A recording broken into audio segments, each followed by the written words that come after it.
Hey everyone, this is chapter 12 of Z.A. Jordan's The Evolution of Dialectical Materialism, a Philosophical and Sociological Analysis. Chapter 12 is titled Historical Materialism as a Guide to Action. In view of their instrumental and utilitarian approach to knowledge in general, and to sociological knowledge in particular, Lenin and Stalin initiated a sharp turning point in the understanding of the materialist conception of history. They both believed that the main, if not sole, task of the social sciences is to acquire a body of knowledge on the basis of which individuals and collective human behavior could be controlled and social action directed towards predetermined goals. In their view, in the Marxian Or de Bataille,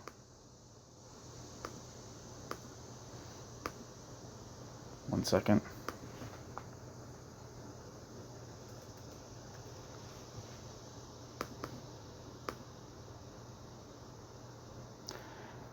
Ordre de Bataille is means order of battle. In Lenin and Stalin's view, in the Marxian Ordre de Bataille, one has to know the world in order to alter the world. The first objective had been attained, and what remained was, therefore, to realize the second. Notwithstanding their occasional protestations to the contrary, both Lenin and Stalin regarded the theories of Marx as an absolute truth.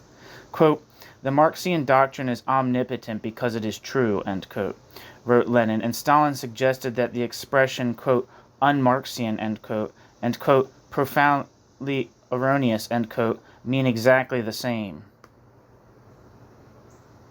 Footnote. See Lenin's Three Sources and Three Component Parts of Marxism. Lenin and Stalin were as anxious to make use of the materialist conception of history as a guide to action as Marx and Engels were to consider it only as a guide to study. That is, as we should say today, as a point of view which enables us to organize, analyze, and explain social and historical development.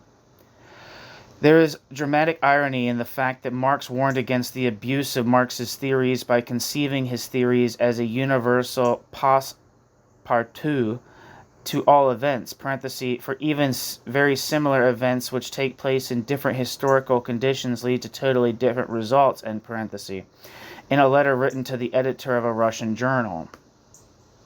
Footnote. Marx's letter to the editor of Notes on the Fatherland, written towards the end of 1877. End footnote. To transform historical materialism into a manipulative theory of history, historical materialism itself had first to be adapted to this task, that is, its old assumptions had to be subjected to new interpretation. These interpretive modifications involved the elimination of restrictions upon men's freedom of action, the presentation of the materialist conception of history as a final and inviolable theory, and a new validation of the materialist conception which it was shown to be an incontrovertible truth. Lenin was the first to see the necessity of these alterations. Lenin's interpretive modification of the theory was completed by Stalin, who left no I undotted and no T uncrossed. New section. Section 1. Lenin's revision of Marxian determinism.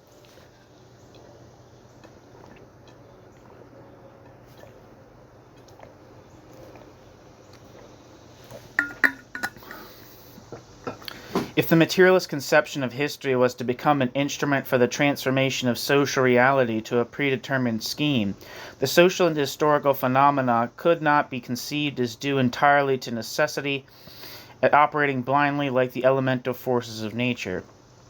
The recognition of the existence of a natural order and lawfulness in things and phenomena does not imply that a strict Laplacian determinism rules supreme in nature and society.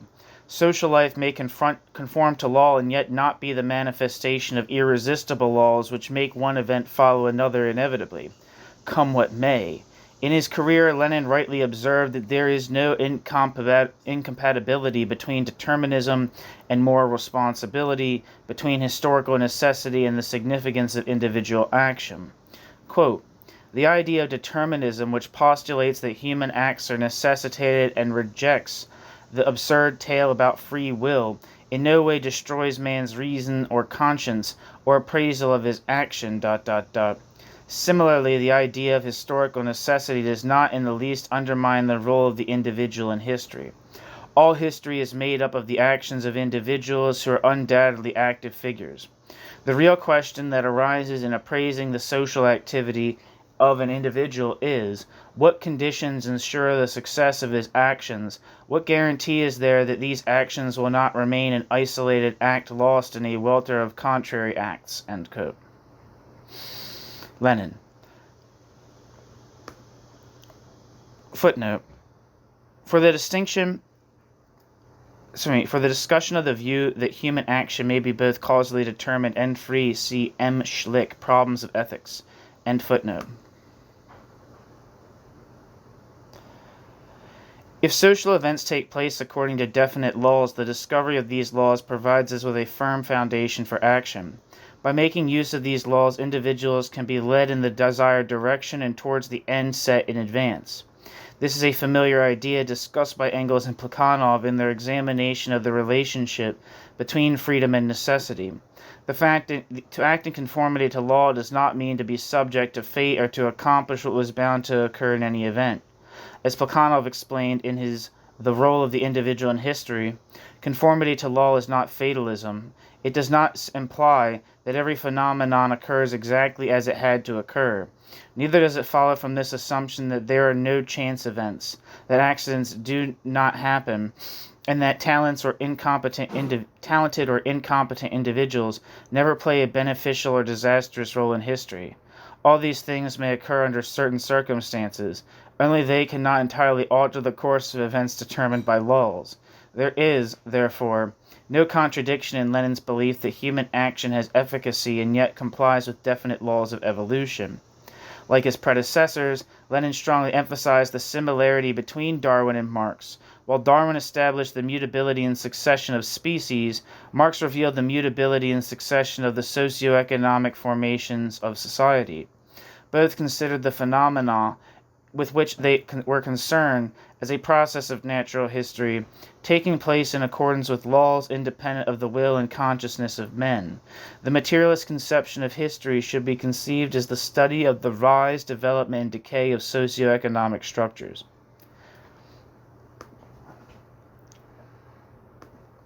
Lenin's voluntaristic modification of Marxian theories goes beyond the reasonable, justifiable proposition that conformity to law does not turn individuals into puppets manipulated by some immanent laws of historical inevitability. Lenin was probably psychologically incapable of submitting to the deterministic cast of Marxian thought. Lenin was a revolutionary and Jacobin, a Blanquist, as Lenin had described in his time, both by his temperament and frame of mind. Lenin's Jacobin proclivity made Lenin believe more and more in the efficacy of political action and political action's power to modify the historical process. The urge to act eroded the Marxian historical determinism, which was ultimately replaced by a revolutionary activism based on the principle of voluntarism. As has been explained earlier, Lenin's voluntaristic interpretation of the Marxian theory should be linked with his doctrine of the induced or aroused proletarian consciousness, from which his whole organizational concept and strategy of how to dominate other men were derived. When the preoccupation with the struggle for power replaced the task of making the proletariat aware of its historic mission and of developing its revolutionary class consciousness, the alleged social or historical laws were reduced to a code of simple practical rules of action, ever adjustable to the changing circumstances, and ultimately subordinated to one single precept of practical wisdom, which is aptly expressed by the directive, quote, "Do not become a slave of the tool you employ," end quote.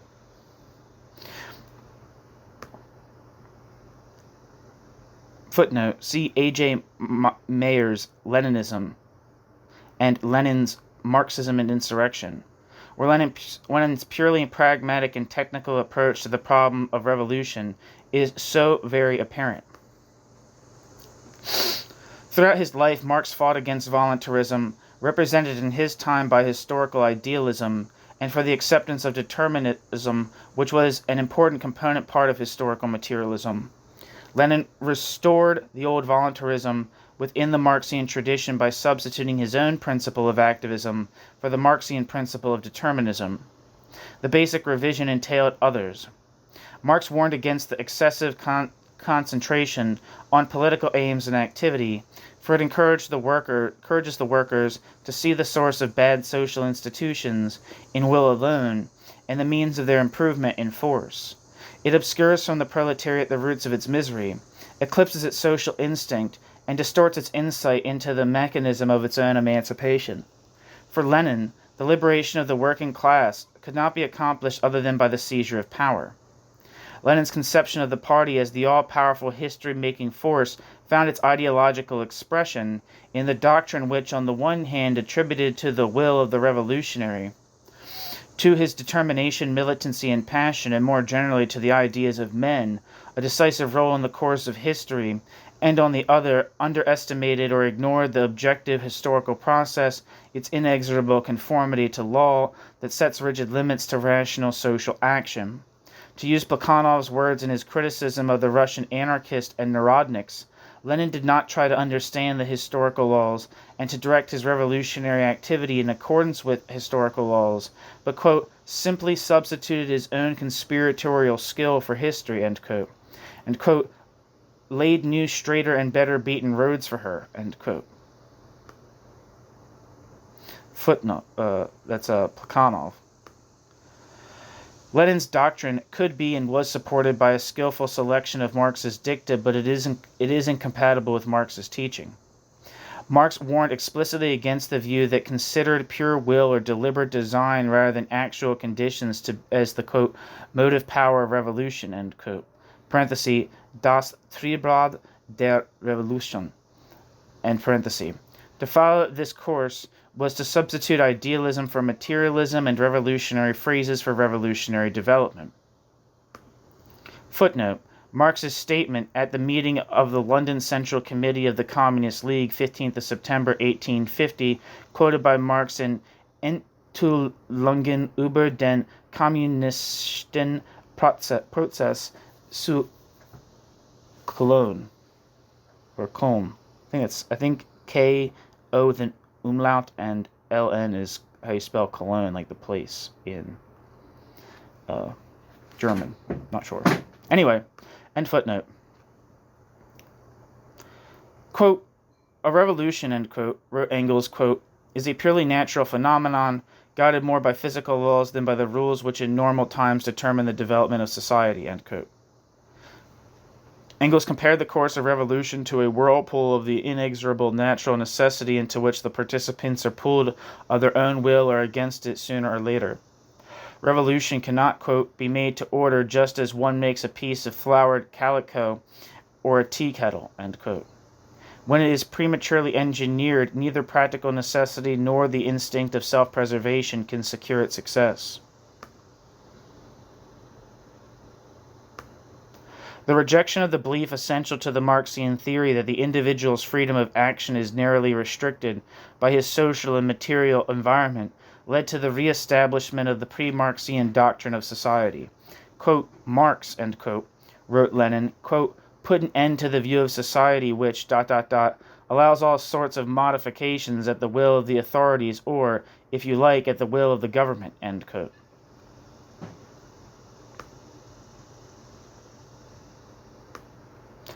But later in life, Lenin revived the doctrine of the omnipotent legislator and restored a wide scope to man's power of creative and directive action.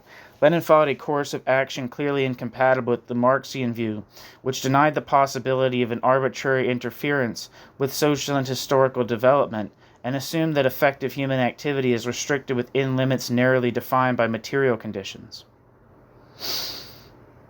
New section. Section 2. The incontrovertible truth of historical materialism. Lenin used to point out from time to time that Marx only laid the, quote, foundation stone of the science which socialists must develop in all directions if socialists wish to keep pace with life, end quote. Lenin. Footnote. That's from Lenin's Our Program. See Lenin's Certain Features of the Historical Development of Marxism. where the well-known statement about the teaching of Marx and Engels not being a dogma but a guide to action is to be found. This observation, end footnote, this observation merely stated what common sense suggests. Lenin used it, however, to justify his own right to revise or extend the Marxian doctrines, a right which Lenin denied to others. Put more typically, Leninists were the doctrinal changes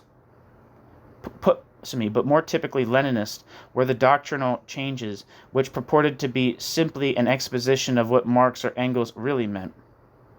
Irrespective of whether Lenin pretended or sincerely believed that Lenin was merely explicating Marx and Engels' true meaning, in either case, Lenin was bound to present the fundamental assumptions of the Marxian doctrines as incontrovertible truths, as clear as noonday, as self-evident as one's own existence. As has been pointed out earlier, this was also one of the necessary prerequisites of transforming historical materialism into a guide to action. Guides must be fully reliable and inspire unbounded confidence if they are to discharge their function. Lenin attributed to Marx the merit of having been the first, quote, to elevate sociology to the level of science, end quote. Lenin. The scientific character of the Marxian sociology was due to the fact that, Marx did not regard society as the product of design, symbolically speaking as a result of a contrat social, and did not consider social relations as established by men consciously and purposefully. B. Having chosen the relations of production as primary determinants of all other relations, Marx made certain recurrent phenomena the basis of his system. C. Since these basic phenomena are not only recurrent but also regular, that is, they conform to law, Marx could establish, by generalizations and the formulation and testing of hypotheses, a universal sociological theory. D. The reduction of social relations to the relations of production and of the relations of production to the productive forces made a scientific sociology possible and enabled Marx to regard the development of socioeconomic formations of society as a process of natural history. Although Marx's contribution to the establishment of sociology as a science should not be denied, Marx was neither the first nor the only thinker who defined the indispensable conditions for the establishment of social science. They can all be found in the young Comte's Système politique positif from 1822, and also in a much improved version in the fourth volume of his Cours de philosophie positive. Lenin may not have known it, and his mistake is unimportant. The erroneous inference which Lenin drew from his evaluation of Marx's contribution to sociology was far more serious and fatal. Lenin claimed that since the appearance of Marx's Capital, the materialist conception of history became a materially true sociological theory confirmed by a, quote, veritable Mont Blanc of factual material, end quote. In Lenin's own words, historical materialism, quote, ceases to be a mere hypothesis and becomes a scientifically tested theory, end quote. It is, quote, no longer a hypothesis, but a scientifically proven proposition, end quote. Not, quote, primarily a scientific conception of history, end quote, but, quote, the only scientific conception of history, end quote. Lenin. These pronouncements have been fateful because they are without foundation. No hypothesis or theory can be credited with the properties attributed by Lenin to the materialist conception of history without losing its scientific character. Furthermore, they have encouraged Lenin's followers to accept historical materialism as, quote, the Marxian sociology, end quote, in no need of verification, modification, and expansion. Finally, Lenin's followers have influenced the beliefs,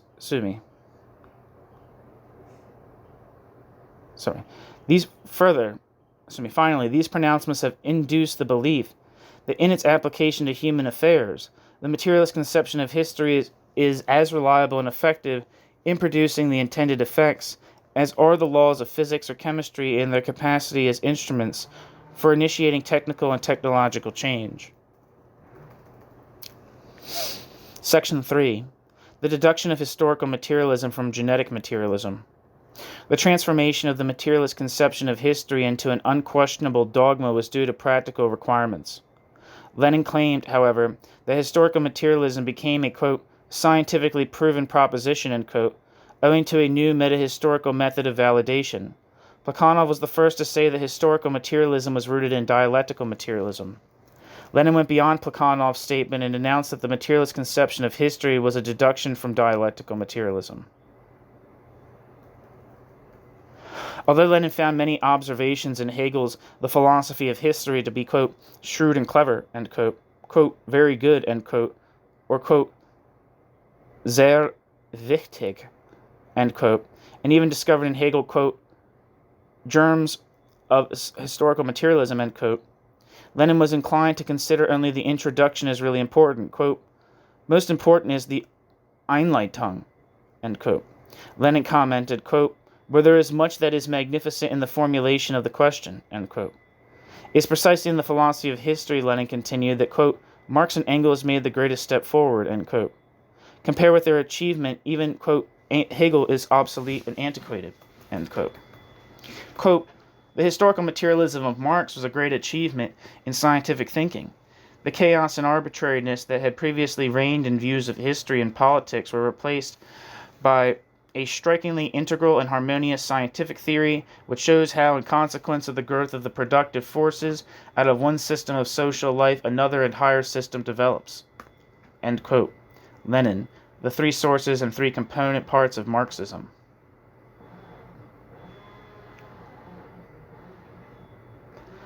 Lenin felt that the materialist conception of history was such a magnificent achievement because the materialist conception of history carried the development of philosophical materialism to the development of philosophical materialism's conclusion.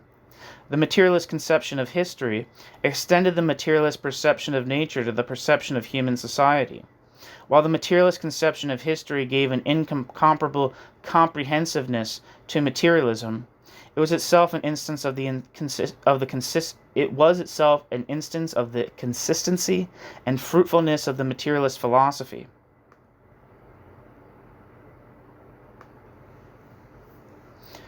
Lenin interpreted the principle of genetic materialism so broadly that the principle of genetic materialism applied practically to any pair of correlative terms of which one could be understood to designate a material and the other a non-material constituent of reality in some meaning of these expressions. Thus, Lenin's application of the principle of genetic materialism often hung open a few tenuous threads of a vague analogy, entirely insufficient to support, much less establish, any valid conclusions.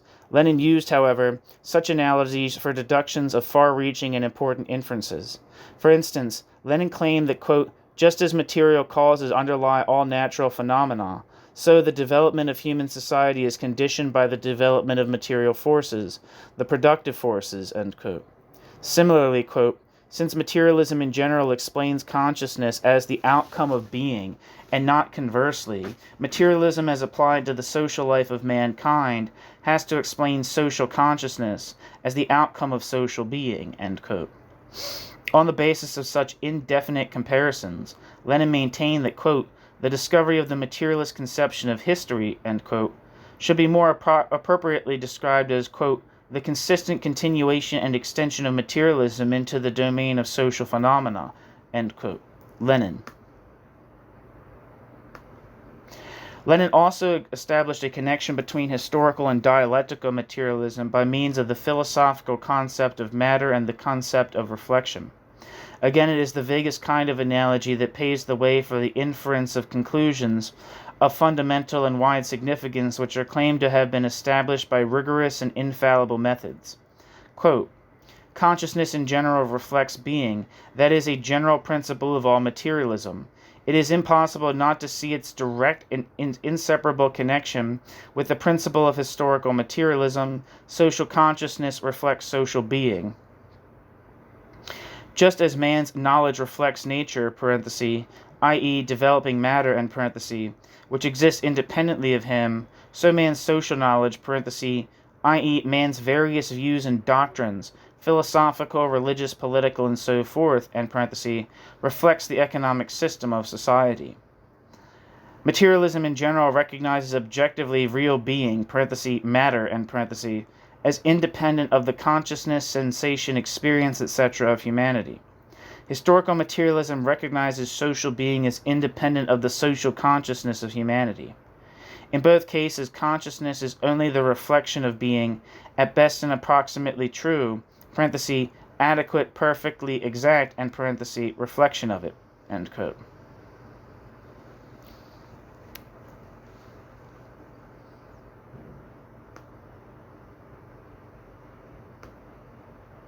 The truth of the materialist conception of history is indisputable, according to Lenin, for it is a logical consequence of the truth of the materialist conception of nature, which in turn is firmly established by the whole development of scientific knowledge. Thus, while it is true to say that Marx and Engels gave most of their time and attention to the materialist conception of history, this crowning achievement of their life rests upon philosophic materialism. According to Lenin, philosophic materialism is the foundation of the truth, the basis of certainty, and the key to the understanding of historical materialism.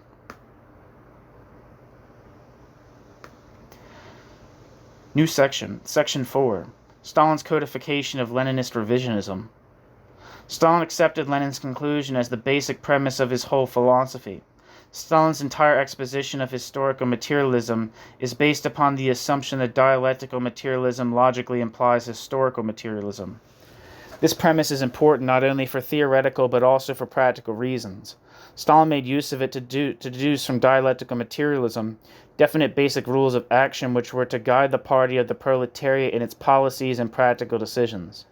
Stalin's belief that a logical relation of inference can be established between dialectical and historical materialism, and between historical materialism and the policies of the party, constitutes its distinctive contribution to Soviet dialectical materialism, which has been preserved in Soviet philosophy to this day.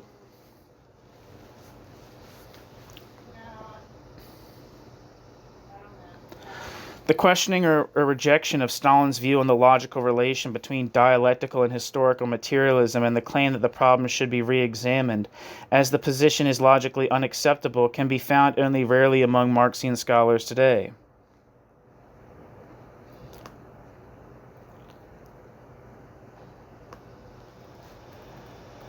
According to Stalin, historical materialism is a, quote, application, end quote, or a, quote, extension of the principles of philosophic materialism to the study of social life, to the history of society and to the practical activities of the party of the proletariat, end quote.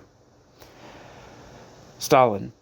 The gist of the thesis of historical materialism, quote, whatever is man's manner of life, such is his manner of thought, end quote, can be logically derived both from genetic materialism and epistemological materialism. Quote, if nature, being the material world, is primary in mind, thought is secondary, derivative. If the material world represents objective reality existing independently of the mind of men, while mind is a reflection of this objective reality, it follows that the material life of society, its being, is also primary, and its spiritual life is secondary, derivative, and that the material life of society is an objective reality existing independently of the will of men, while the spiritual life of society is a reflection of this objective reality, a reflection of being. Hence the source of formation of the spiritual life of society, the origin of social ideas, social theories, political views, and political institutions, should not be sought for in the ideas, theories, views, and political institutions themselves, but in the conditions of the material life of society, in social being, of which these ideas, theories, views, etc. are the reflections. End quote. Stalin's inference rests on Stalin's inference rests on the equivocal use of the terms essentially involved in the argument, such as the, quote, material world, and the, quote, material life of society, quote, man's consciousness, or, quote, thought, end quote, and the, quote, spiritual life of society, end quote. Stalin uses them as if they were respectively synonymous, though they have a different meaning and apply to distinct entities or designata. The material world from which mind is supposed to have emerged consists of atoms, electrons, and other subatomic particles. It is material in the physical sense of this term. On the other hand, the material life of society, on which its spiritual life is supposed to be based, is not material in the physical sense. It does not consist of atoms and atomic particles, but of certain distinct objects. the means and instruments of production, together with the human skill of using them, and of the social relations which, being the bonds among men engaged in the process of production, are not material in the sense in which the physical world is material. Thus, what could be described metaphorically as social matter is something entirely different from physical matter, and whatever could be said with truth about the latter is not necessarily true about the former. Should the ontological primacy of matter over mind be conclusively demonstrated, this still would not allow us to draw the conclusion that, quote, the material life of society, end quote, is primary and its spiritual life secondary. It is true to say, as Marx did, that men are born into a world which is not of their choosing and on which their existence greatly depends. We are bound to accept this empirical proposition irrespective of whether we are or are not materialists, for it is independent of the truth or falsehood of materialism. The temporal priority of the material conditions of social life only establishes the fact that these conditions are necessary for the spiritual life of society and leaves open the question as to whether they are both necessary and sufficient. The assertion that they are sufficient cannot possibly be established on the basis of a metaphor, nor the ontological priority of the material conditions of social life be inferred from their temporal priority. Since, quote, social matter, end quote, is a figure of speech unrelated to what is designated by the phrase, quote, physical matter, end quote, and the consciousness of individual men is something quite different from the spiritual life of society. The conclusion, quote, the spiritual life of society is a reflection of its material life, end quote, cannot be inferred from the premise, quote, consciousness is a reflection of physical reality, end quote. What Stalin took to be the relation of logical inference between the two assertions, and what he thought could provide a conclusive proof of the truth of historical materialism, is at best a thin analogy raising more questions that it claims to solve. Stalin's dialectical materialism provides no axiomatic basis in the logical sense of this term to yield the inferences which are supposed to be deducible from it. Moreover, should the deducibility of historical materialism from dialectical materialism be even established, this achievement would reveal the logical fruitfulness of the latter, but of course would not demonstrate the truth of the former. While arguments based on equivocation enabled Stalin to demonstrate the truth of Lenin's dictum that the Marxian philosophy is, quote, cast from a single piece of steel, end quote, they are also responsible for some internal inconsistencies in Stalin's system. Stalin's deduction of historical materialism from dialectical materialism seems to presuppose man's passivity in relation to his environment, or more generally the 18th century assumption, according to which man is the product of circumstances and upbringing. This assumption substitutes a one-sided causal dependence of man upon his environment for the Marxian conception of interaction and mutual modification of one by the other. Thus, the presuppositions of Stalin's deduction seem to be incompatible with Stalin's other belief, strongly emphasized elsewhere in Stalin's Stalin's book Dialectical and Historical Materialism, that men are in a position to change their natural and social environment by the appropriate conscious and sustained effort. In this connection, Stalin stressed the importance of social ideas and political theories, which, having arisen on the basis of given material conditions of life, may become capable of setting into motion the broad masses of the people, or of mobilizing and organizing them for creative action.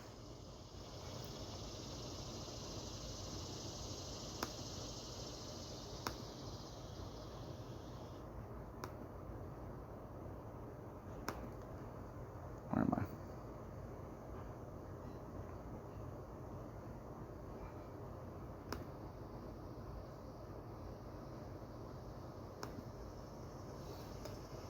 Neither Lenin nor Stalin was able to extricate himself from the contradiction that on the one hand, quote, the highest task of humanity is to comprehend the objective logic of economic evolution, end quote, which determines the fate of man, and on the other, that, quote, man makes himself, end quote.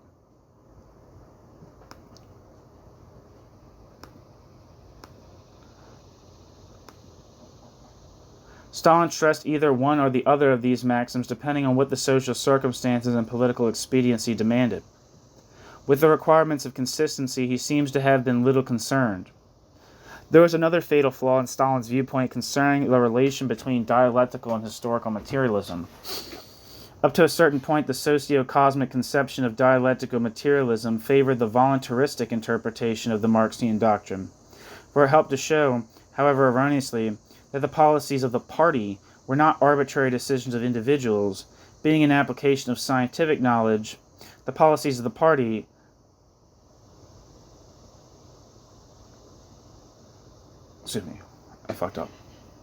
Up to a certain point, the socio-cosmic conception of dialectical materialism favored the voluntaristic interpretation of the Marxian doctrine, for it helped to show, however erroneously, that the policies of the party were not arbitrary decisions of individuals.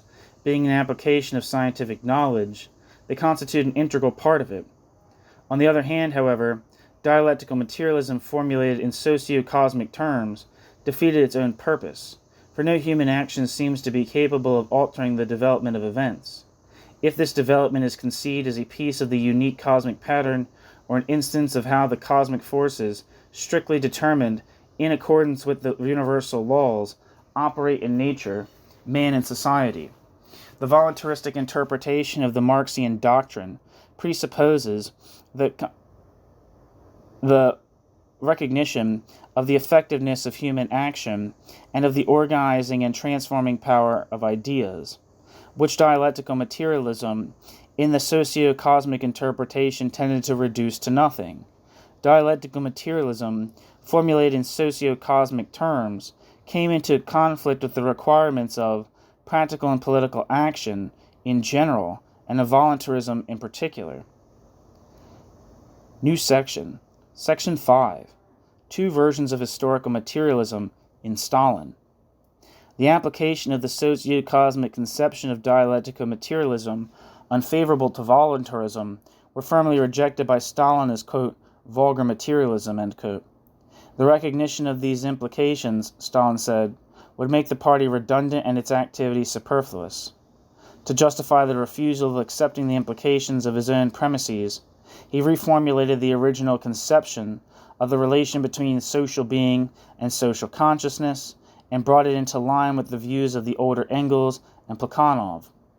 Historical materialism deals only with the question of, quote, the origin of social ideas, theories, views, and political institutions, of the way they arise, of the fact that the spiritual life of society is a reflection of the conditions of its material life, end quote.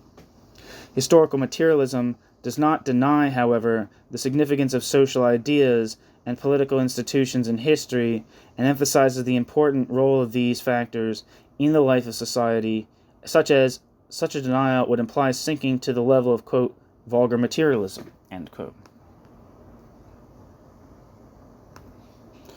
That the material conditions of social life determine the origin of social ideas and theories does not imply that the latter, having been brought into being, do not reciprocally influence the former.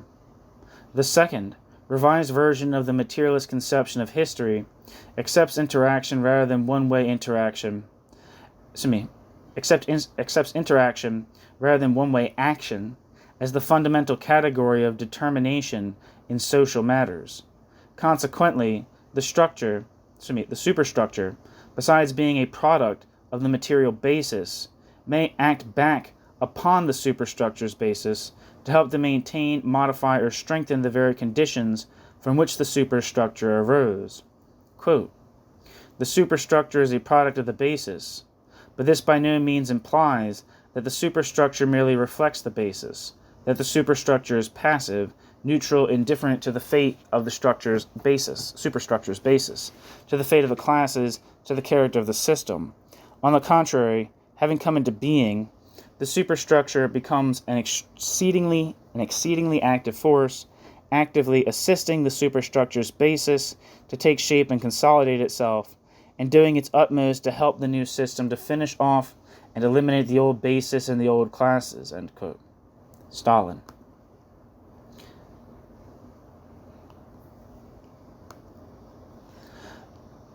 Thus, There are two different versions of historical materialism to be found in Stalin.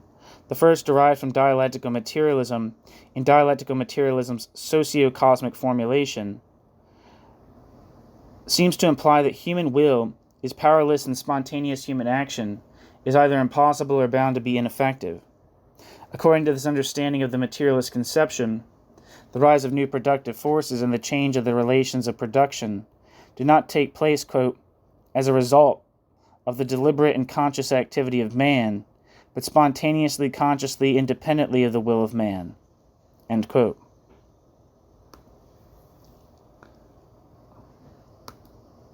Stalin. Historical materialism becomes a strictly deterministic and monistic doctrine which asserts a one-sided dependence of the superstructure upon the basis and a one-way action of a single social factor over all the remaining social factors. It is this version of historical materialism that Stalin considered as conclusively established, no mere conjecture or hypothesis in need of confirmation, but an instance of validated knowledge and an incontrovertible truth. The second version of historical materialism simply states that, quote, whatever is man's matter of life, such is man's manner of thought, end quote. New social ideas and theories arise from and reflect the material life of society in the midst of which they appear. These new social ideas and theories, quote, arise precisely because they are necessary to society, because it is impossible to carry out the urgent tasks of development of the material life of society without their organizing, mobilizing, and transforming action. End quote. Stalin, Dialectical and Historical Materialism. Thus it should be recognized that the new social ideas and theories are capable of reacting upon the material life of society and of creating the conditions favorable to or necessary for society's further development, or the material life of society's further development. Instead of restricting social causation to one-sided action, the second version assumed the interaction between the basis and superstructure and did not deny the power of human will to create the new economic and social conditions. Since Stalin extolled the, quote, tremendous role of new social ideas, of new political institutions, of a new political power, end quote, Stalin did not run the risk of underestimating, but rather overestimating the power of will and mind in history and society. Stalin both followed in Lenin's footsteps and revolted against the view of his predecessor in turn. Stalin incarnated the basic contradiction in the Leninist approach which, on the one hand, conceives social development as a necessary process of natural history, unfolding itself according to law, and placed the revolutionary passions and will outside the historical laws on the other. Stalin did not oscillate between these two attitudes because Stalin was unable to solve the problem of determinism versus voluntarism. Stalin simply refused to pay any attention to it on the theoretical level.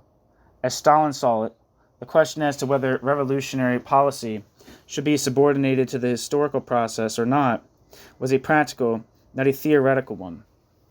At different periods of his career, Stalin assigned a greater or less decisive role to the superstructure than Lenin did for reasons which were clearly rooted in the view Stalin took of his own part as a revolutionary leader. Stalin resorted to the version of historical materialism which substituted the principle of activism for the principle of determinism. The purposeful action of men for the developmental process independent of their will, whenever the materialist conception of history was to sanction the necessity and to justify the efficacy of long-term, extremely difficult and uncertain plans of action, parenthesis, such, for instance, as the first 5-year plan, end parenthesis, since such measures were to clear by bold leaps the obstacles offered to society by the successive phases of its normal development, that is, to accomplish what, according to Marx, was impossible of attainment. The Marxian view of history had to be replaced by a new one, suitable for the task at hand. The second version of historical materialism satisfied this requirement, for leaving in abeyance, as it were, the Marxian conception, quote, it is the social being of men that determines their consciousness, end quote.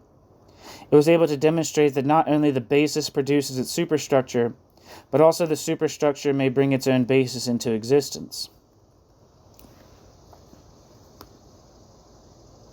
Footnote.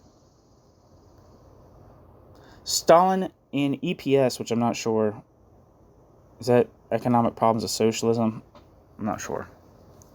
Anyway, Stalin maintained that the Soviet government successfully accomplished the construction of a socialist economy because it relied on economic laws and intelligently applied them to the task at hand. But at the same time, Stalin presented the issue in entirely different terms. The fundamental task of the first 5-year plan was not to, quote, shorten and lessen the birth pangs, end quote, of the new society, but to secure its survival in a hostile world, and the question was, quote, either perish or overtake the advanced countries economically. Similarly, the success of the plan was not due to its compliance with economic laws, but to, quote, the activity and devotion, the enthusiasm and initiative of the vast masses of the workers and collective farmers, end quote. To, quote, the firm leadership of the party, end quote, and to, quote, the colossal potentialities, end quote, of the Soviet system. Thus, the success of the plan was to be explained by the competence of the leadership and its skillful use of psychological factors. End footnote.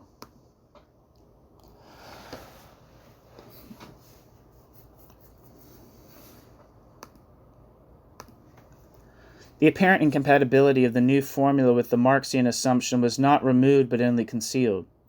Marx described as utopian the belief in the possibility of creating a totally new world by conscious design. To bring its own basis into existence, the superstructure must be controlled by an individual or a group of individuals who hold the position of political power within it. Marx did not deny the efficacy of political power. Marx claimed, however, that political power could not be efficacious unless political power operated on the basis of appropriate economic forces and class structure. Stalin's formula ignored this condition and transformed historical materialism into a theory of the decisiveness of political power. Footnote. See R.V. Daniels' Fate and Will in the Marxian Philosophy of History. End footnote. Instead of being dependent upon the economic base, the political structure of society played an independent role and determined the economic base, the alleged source of its own efficacy. In one meaning of this phrase, the belief that the superstructure can remake or create the basis has been the most extreme point reached by the voluntaristic interpretation of the Marxian doctrine. The first version of historical materialism helped to support theoretically the infallibility of the party and its leaders in whatever they did, but otherwise it played a subordinate role. It went unheeded until, in the closing period of his life, Stalin sounded a strong call to retreat from the previous unrestricted belief in the primacy of will and action over material conditions. While Stalin did not deny the power of will and action to modify the social conditions necessary for accomplishing a major social change, Stalin accepted the restrictions determined by an objective historical process. The power of the party was not unlimited. It had to respect the fact that at any given time, the scope of rational and effective social action was fixed. It could not disregard the laws of nature, and it could not ride roughshod over the laws of social development, independent of human will. Man may discover and take advantage of the laws of nature in the interest of society, but man cannot destroy or ignore them without rendering his efforts futile.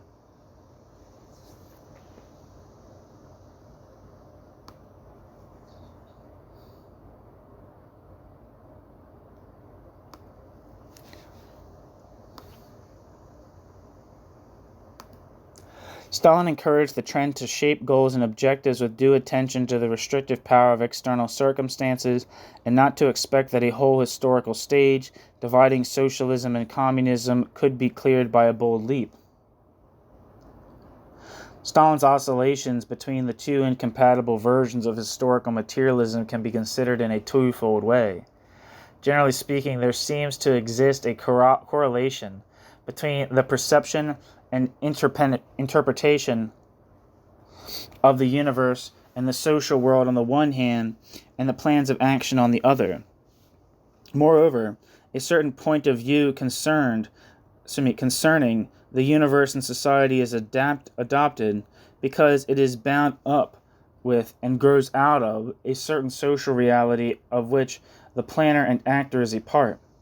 He sees primarily only those aspects of the universe society, and history which appear to be relevant to the objectives of his purposeful action. Stalin's incompatible interpretation of the role played by the subjective factor within the materialist conception of history are historically comprehensible, and they seem to exemplify, in a magnified form, a common human characteristic. The fact remains, however, that at different times Stalin endorsed incompatible views of social reality and social action. Each of these views claimed to represent the only strictly scientific theory of social change, and therefore to be the only method to effect rationally social change in the future. Yet it appears that each of these views was adopted merely because it fitted some ephemeral circumstance, satisfied some transitory requirement, or was a suitable instrument to carry out a definite task.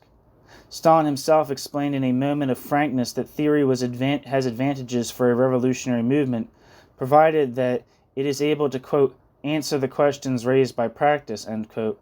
Otherwise it has no use.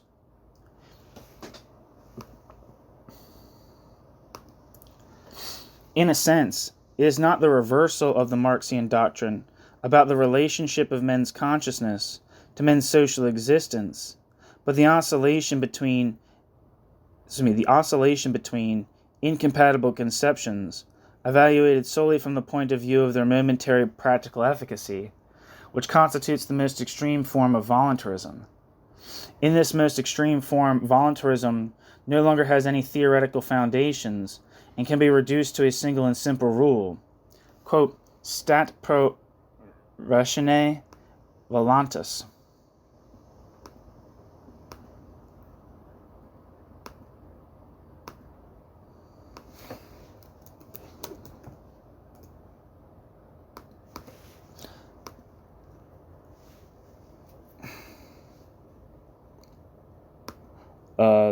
That last quote, stat pro ratione voluntas, means the will stands for reason. So I'll reread that sentence one last time.